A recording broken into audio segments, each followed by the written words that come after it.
नमस्कार, मैं doctor Preeti Paliwal, centre head, consultant reproductive medicine, Neelkanth IVF centre, Kota से। आज हम बात करेंगे अनएक्सप्लेन्ड इनफर्टिलिटी के बारे में। हमारे पास कई ऐसे कपल्स आते हैं जिनमें महिला और पुरुष दोनों की सभी रिपोर्ट्स नॉर्मल होती हैं। इसके बावजूद वो कंसीव नहीं कर पाते हैं। इसे हम अनएक्सप्लेन्ड इनफर्टिलिटी कहते हैं। एक रिपोर्ट के अनुसार 15 से 20% कपल्स ऐसे हैं जो अनएक्सप्लेन्ड इनफर्टिलिटी से ग्रसित हैं। आइए जानें अनएक्सप्लेन्ड इनफर्टिलिटी क्या होता है। महिलाओं में नेचुरल गर्भधारण के लिए फैलोपियन ट्यूब्स, यूट्रस और ओवरीज का सही तरीके से नॉर्मल होना व उसका सुचारू रूप से काम करना ज़रूरी है। यदि ये सब नॉर्मल होंगे, पुरुषों में शुक्राणु की संख्या व बनावट नॉर्मल है, उसके बावजूद भी कपल कंसीव नहीं कर पा रहा है, तो इसे हम अनएक्सप्लेन्ड इनफर्टिलिटी की श्रेणी में डालते हैं। प्राय इन कपल्स में न तो महिला में और न ही पुरुष में कोई बड़ी कमी पाई जाती है। अब हम जानेंगे अनएक्सप्लेन्ड इनफर्टिलिटी के कुछ संभावित कारणों के बारे में। नियमित गर्भधारण के लिए फैलोपियन ट्यूब्स का सिर्फ खुला होना ही ज़रूरी नहीं है, बल्कि उसका सुचारू रूप से काम करना भी ज़रूरी है।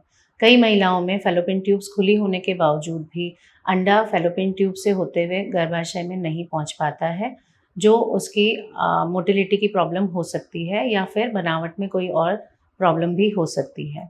इसके अलावा शुक्राणुओं की संख्या नॉर्मल होने पे भी उनकी मॉर्फोलॉजी यानी कि शारीरिक संरचना में कुछ कमी हो सकती है या गतिशीलता में भी कमी हो सकती है, जिसकी वजह से शुक्राणु अंडे तक नहीं पहुंच पाते हैं और उसे निषेचित नहीं कर पाते हैं।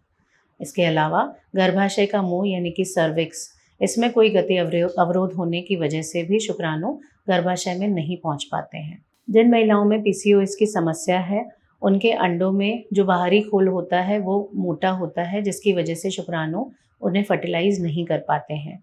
पीसीओडी वाली महिलाओं में ओव्यूलेशन में भी विकार होता है, जिसकी वजह से परिपक्व अंडे नहीं बन पाते हैं। यह भी इनफर्टिलिटी का एक कारण हो सकता है। जिन महिलाओं की उम्र ज़्यादा है यानी कि 35 साल से अधिक है, उनके अंडों का बाहरी खोल भी यानी बाहरी परत भी मोटी होती है। ऐसी महिलाओं में फर्टिलाइजेशन प्रोसेस में प्रॉब्लम आ सकती है। इसके अलावा यूट्रस में विकार यानी कि उसके शेप में कोई विकार हो या फाइब्रॉइड, पॉलिप, कोई और कारण भी हो सकता है जिनकी वजह से महिला प्रेग्नेंट नहीं हो पा रही है। अब जानते हैं कि अनएक्सप्लेन्ड इनफर्टिलिटी वाले कपल को क्या करना चाहिए। यदि इनफर्टिलिटी कपल में महिला की उम्र कम है व उनकी शादी को कुछ साल ही हुए हैं, तो हार्मोनल दवाइयों द्वारा महिला के अंडे बना करके उन्हें प्राकृतिक रूप से गर्भधारण की सलाह दी जाती है। कुछ महीने तक ट्राई करने के बाद यदि प्रेगनेंसी नहीं ठहरती है तो आईयूआई यानी इंट्रा यूट्राइन इंसेमिनेशन की सलाह दी जाती है, और यदि 2-3 साइकिल फेल होने के बाद भी प्रेगनेंसी नहीं ठहर पाती है तो उन्हें आईवीएफ की सलाह दी जाती है। आईवीएफ के लिए इसलिए जोर दिया जाता है क्योंकि आईवीएफ में नॉर्मल फर्टिलाइजेशन की जो प्रोसेस है उसे हम लैब में करते हैं, जिसके द्वारा महिला के अंडे और पुरुषों के शुक्राणुओं को निषेचित करके अच्छी क्वालिटी के भ्रूण बनाए जाते हैं और इन भ्रूणों को बच्चेदानी में ट्रांसफ़र करके सफलतापूर्वक प्रेगनेंसी प्राप्त की जा सकती है। अतः अंडे से रिलेटेड कोई प्रॉब्लम, बच्चेदानी से रिलेटेड या शुक्राणुओं से रिलेटेड कुछ भी प्रॉब्लम हो तो आईवीएफ एक कारगर तकनीक है, जिसके द्वारा इन सब चीज़ों को बाईपास करके हम अच्छी क्वालिटी के भ्रूण बच्चेदानी में सीधा ट्रांसफ़र करके प्रेगनेंसी प्राप्त कर सकते हैं। आगे अनएक्सप्लेन्ड इनफर्टिलिटी के बारे में आपको और कुछ जानकारी चाहिए तो नीचे दिए गए नंबर पे कॉल या मैसेज कर सकते हैं या हमारे सेंटर पे आकर हमसे परामर्श ले सकते हैं।